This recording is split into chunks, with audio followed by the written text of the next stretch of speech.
guys, and welcome back to another video back on the Driven 24/7 Automotive YouTube channel, and this is my 2021 review video. But I can't start filming this video until we're officially on air. And there we go, sneaky little Christmas present. How cool is that? So I haven't done an end of year review video for, well, a few years, and we're just going to go over some of the videos that I've posted this year. So first of all, I hope you all had a great Christmas. I certainly did, and I hope you all go on to have a great Happy New Year, and hopefully 2022 brings you a great year, and hopefully I want it to bring me a great year too, of course. I've owned around 7 cars this year, so there's quite a bit for us to talk about. My 1998 Honda Civic, my 1992 Hyundai Pony, I've gone and bought myself a 1992 BMW E36. I've accidentally bought a 1997 Toyota Celica GT. I've gone and bought my first Merc. And there we are, guys, 22,895. And I've done it again, guys. This nearly 30-year-old car has only got 17,000 miles on the clock. So I've outdone myself there. This is another low mileage car I bought. It's only covered 64,000 miles. I've done it again, guys. What can I say? So those famous lines that I end up saying time and time again is that I've gone and done it again by buying another low mileage, pretty rare 90s car. Oh, and did I say I've done it again? I've gone and got another low mileage car for only 45,000 miles on the clock. So let's just jump straight into it. So let's talk about the car side of things first. So I went into 2021 with the Abarth 595 Trofeo in my ownership, the red Honda Civic in my ownership. I bought that Honda Accord because I was going to try and do like a buy and sell, make loads of money little series. That didn't happen, so I went into 2021 owning 3 cars. So the idea with that silver Honda Accord, I bought the car cheap. I thought I could put a little bit of money into it and make a lot of money, I'm not going to lie. That didn't happen. I did end up obviously selling the car on. I got a few videos out of it at least. So later on, I do end up making money through selling cars accidentally, on purpose, but we'll get into that a bit later on as well. Next we're going to go on to, I finally got around to filming a whole video dedicated to my parents' modified 595 competition-only convertible running at 220 horsepower. Plus my parents spec'd it up quite heavily with specifications from factory.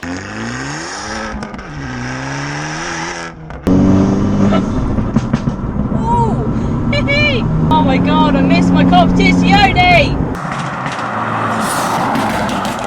It's one of those videos where I've been dying to get around to it, so I did, and that got a few views. Annoyingly, I said in the video itself the car had 200 horsepower, but it didn't. It had 220, but it's always something. You always mess up somewhere along the line. Keeping on the topic of the Abarths, going back to my personal Abarth, I had the 595 Trofeo.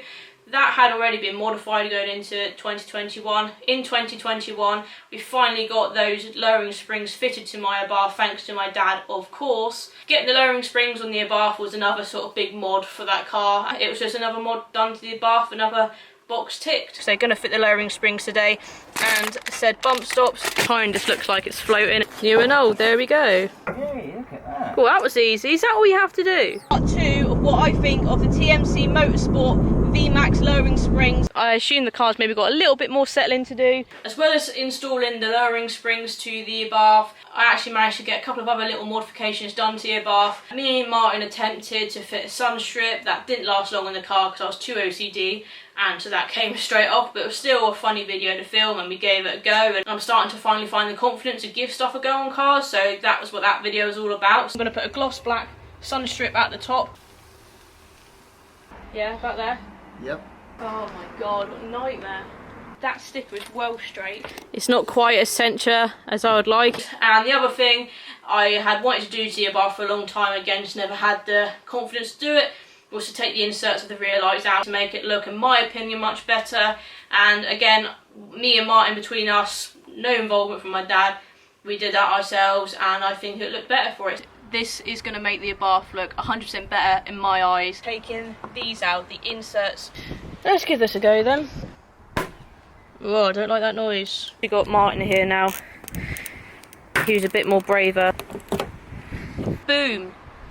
There we have it, guys. Finally, in March, I celebrated finally reaching 2,000 subscribers. We did a 2,000 subscriber special where my parents brought their red Abarth out, my dad drove the yellow one down, and I brought my Honda Civic along. So this is my 2,000 subscriber special. All 3 cars. We have my Honda Civic, My modified Abarth 595 Trofeo, Parents 595 Competizione convertible. So grateful to even get to 2,000 subscribers. I am quite a positive thinker. I believe these things will happen to me. I have to go and chase them. It's not going to happen to me just sitting here wanting it to. And that was one of those moments where I finally met a milestone, I've met a goal, another little goal ticked, and on to the next big subscriber number, which recently has been 2,500 subscribers, and I'm still very, very grateful. However, in February, before I filmed a 2,000 subscriber episode in March, we unfortunately lost my nan. In February, we actually lost my nan. Yeah, so that was quite sad. Now, we are a very, very small family as it is, so when you lose a member of the family, it's so noticeable. It hits people hard. I was then suffered with really bad anxiety to the point where it was driving me insane and I couldn't control it. No tablets are going to fix this. I've got to try and take control myself. And luckily I did. So after telling myself and you guys I was never going to sell the Civic, I decided to sell the Civic. The Civic sold quite well. You know, at the end of the day it was a bog standard Civic, but it was in exceptional condition, so I did make quite a big profit on that car, I'm not going to lie.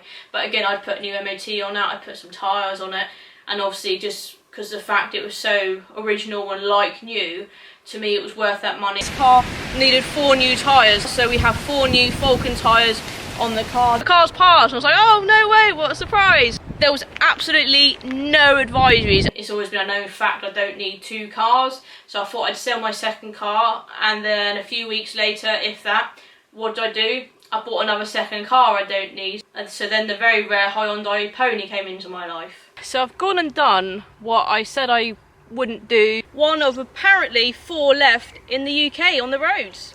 This nearly 30-year-old car has only got 17,000 miles on the clock. In the end, when I bought the Pony, it had a misfire. I only realised that when I actually got it back home and started driving it and listening to the engine a bit more. I put it down to it probably just needs a good service, because it did. And luckily, when my dad serviced the car for me, that sorted out the misfire. We think it might have been actually down to a spark plug being loose, but anyway. My dad's just about to service a Pony, so let's do this. Oh, is that bad? That is so clean compared to how it come out. Not white anymore. It's Dad for servicing my Pony. Hopefully a simple service has now sorted that misfiring issue, I hope. Didn't really use it much because, like I said, I didn't even need the car. In the end, the car was just too old for me. I thought I just can't be done with this anymore. No more old cars for me. I sold that. I might have made a little bit of money on it, and that was a Pony gone. So finally, after threatening on my YouTube channel before about me getting rid of the Abarth, it was never financially okay for me to get rid of the Abarth. Finally, the prices were right. The used car market was going up, so I took my chances. The Abarth is gone. The Pony's going. For the Abarth to go, that's been on the cards for quite a while. The Abarth has gone, and the price was finally right. Although I will miss that car. I've had my time with the brand. I've had 4 Abarths. I'm a petrol head at heart. I'm only young. I do want to experience so many cars, and having that tie on the Abarth will stop me from doing that. My family thought I was mad. I sort of want to take the risk to better myself and not have finance cars anymore, because I've had too many and I'm still paying for stuff I don't even have now. I've been away from YouTube for a while, trying to sort out this Abarth sale, so I thought, do you know what, I'm going to start fresh. So for me, this was a fresh start for the Driven 24/7 channel. I'm no longer going to be buying cars on finance anymore and having those big monthly payments. In one of the best decisions I've probably ever made in my life is what I'm trying to say. And yeah, I miss having a hot hatch, but I do not miss the financial predicament those cars put me in. So basically, I sold the Abarth first, then I still was left with the Pony, which was fine because I still had a car to go around in. So the Pony is actually sold, and it's actually being collected later on today. The money I can get back from the Pony, I can buy something else, and I can just have 1 car. I've actually bought the Abarth and Hyundai Pony. I've already bought a car to replace both those cars. But then I'd sold the Pony, and as soon as I knew I'd pretty much sold the Pony, I went and looked at the Beamer. I told the bloke I was having a Beamer, but I couldn't give him the money for it yet because I hadn't had the Pony money in my account to then give it to the Beamer guy. Oh, that was so stressful. So literally that money went into my account. I literally walked down the road and picked up the BMW, and then I owned my first BMW, and that seemed to bring a lot of problems and nightmares and hassle with that car. Yo, what's up? I'm throwing it back to the 1990s, baby, because I've gone and bought myself a 1992 BMW E36. But that BMW was the start of the new Driven 24/7. This BMW cash bought car was the only car to my name, and I was happy with that. But like I said, it did bring a lot of issues. I bought the car with a short MOT knowing that I'd have to put it through an MOT. I bought the car with both the back doors being locked. We couldn't get to the bottom of the problem. Then when we did, it was just such an ag for my dad and even me, because I was trying to find the parts and oh my goodness. Let's go over some of those awful clips now. So although this car has 4 doors, only 2 of them currently work. Yes!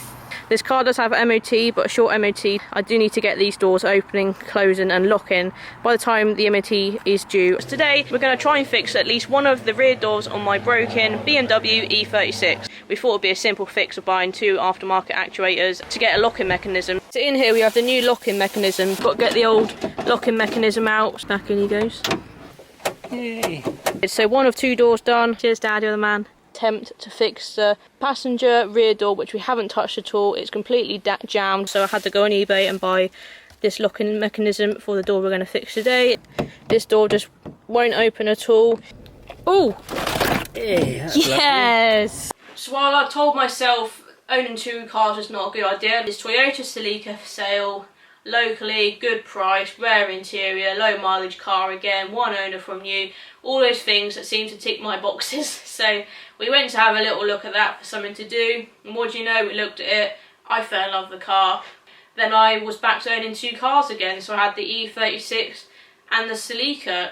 We literally went to look at a car just for something to do to kick the tyres, and I had to basically not walk away, I had to drive away with the car in my possession. So I was back to owning 2 cars again. I ended up with another car accidentally. So here she is in all her original glory. So yeah, this is a big selling point to me. It's got white leather upholstery in it. The Celica was another good car. Didn't really need much, just a little bit of TLC. One of the first things we did, me and Martin, we cleaned the hell out of the interior because it was white leather. That come up really well. And yeah, we'll just start on the backs, which obviously won't be as bad as the fronts to begin with. So we are done with the cleaning stage of the leather. Oh yeah, then we had all this fuel crisis stuff. The BMW then failed its MOT. Annoying news, upsetting news, I'm gutted, as she unfortunately failed her MOT.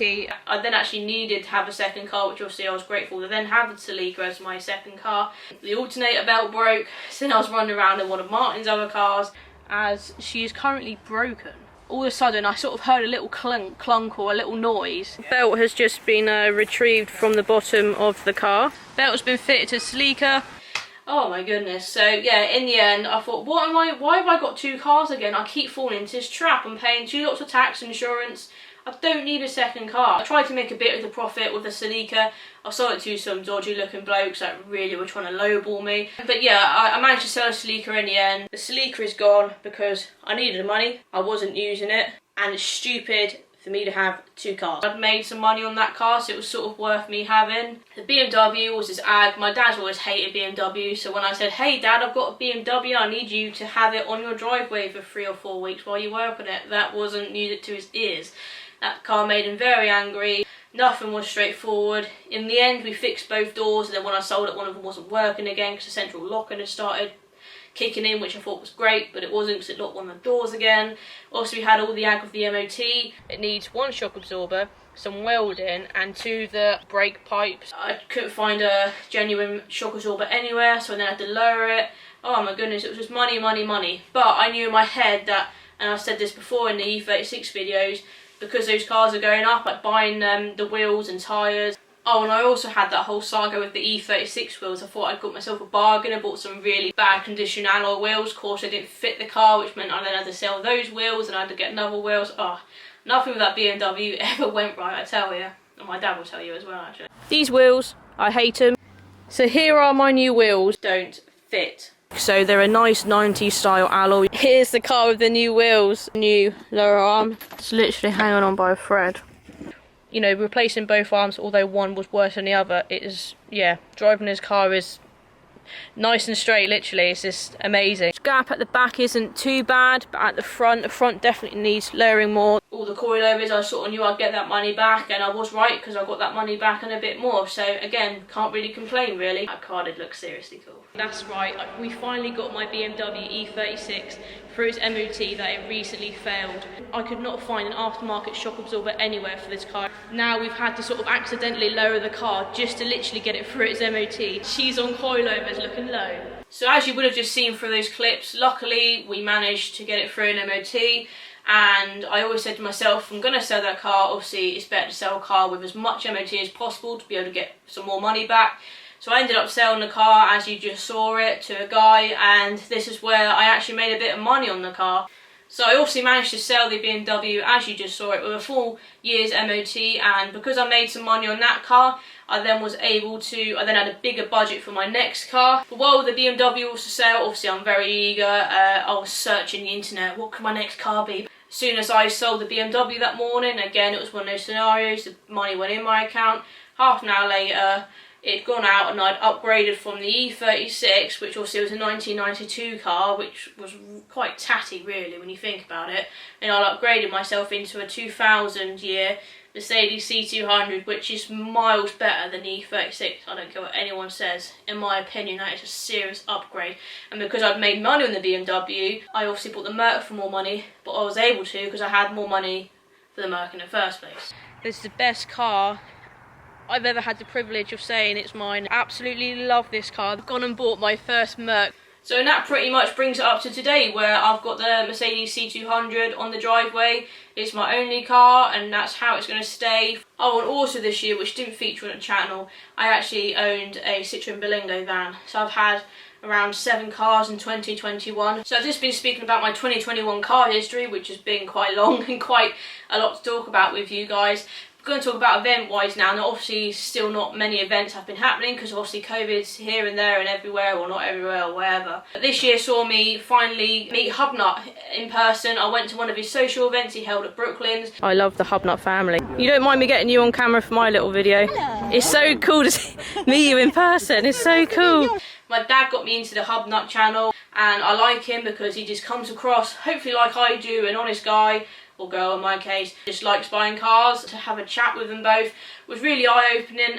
Of course I had to attend Chelsea Cruise. That was where my mum and dad met back in the day. That was where my dad used to hang out back in the day. We are back at Chelsea Cruise. No way, Dad. Representing. I think a big highlight for me was going and meeting the two brothers from Southgate Motorsport and being invited into their little man cave where they kept a few of their Punto Abarth race cars. So we're here today at Southgate Motorsport. The video I thought turned out well. The two brothers were really interesting. They even gave me tickets for me and my dad to go to Festival Italia at Brands Hatch, where we actually saw the brothers in action on the track. What's that all about? It really means a lot when I actually see the stickers. We're here today courtesy of Southgate Motorsport. Whilst the E36 was in my ownership, we went to Simply BMW at Bewley, and obviously that really opened my eyes to the BMW world. Look at that tucking. Wow. Wow. Whoa, that rear end is gorgeous. Finally, a long time coming, a Driven 24/7 meet at Revo's Hub, and that saw a nice small crowd of people come along, and I was really grateful. The banner is up, which means it is our meet day today. The Lancia Integrale, look at those wheels, got paint splatter wheels. So I think that pretty much summarises my year of 2021. I finally reached a milestone of getting 2,000 subscribers. As we reach the end of the year, I've now reached 2,500 subscribers. I'm really trying to focus on my YouTube. If I want to be successful, and if that means boshing out loads of videos, if that's what I've got to do, then I'm willing to do it, and I'm going to try and take some opportunities if I get some next year, or just create myself opportunities, and let's just do it. But by the end of 2022, I want to have reached 5,000 subscribers. That's double of what I'm on now. If I get more than 5,000, or my YouTube channel finally takes off and I'm on like 20,000, then obviously this will be a video to look back on. So yeah, it's good to have goals. I'm going to keep ploughing away at this YouTube stuff. It's a passion of mine. It's in my blood. Thanks for being with me on this 2021 ride. I hope you've all had a relatively good year. Here's to a better 2022, where I'm really going to keep plugging on with this YouTube stuff. Like I say, I'm a fighter, I'm driven, and let's do it. So let's all have a great 2022 together, make some New Year's resolutions, make some goals, and let's find a way to achieve those goals and get stuff done. It's quite motivational for me. I think I'll leave it there. Thanks for watching this video. Thanks for all your support. Turn my little light off, so we're going off air now. There we go. And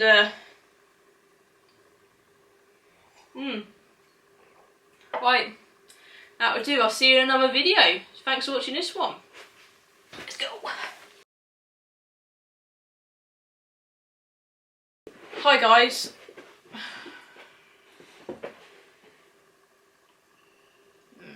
Hi guys, and welcome back to Driven 24/7 Automotive YouTube channel. But yeah, in the end the right chap bought the car and now I'm just waffling.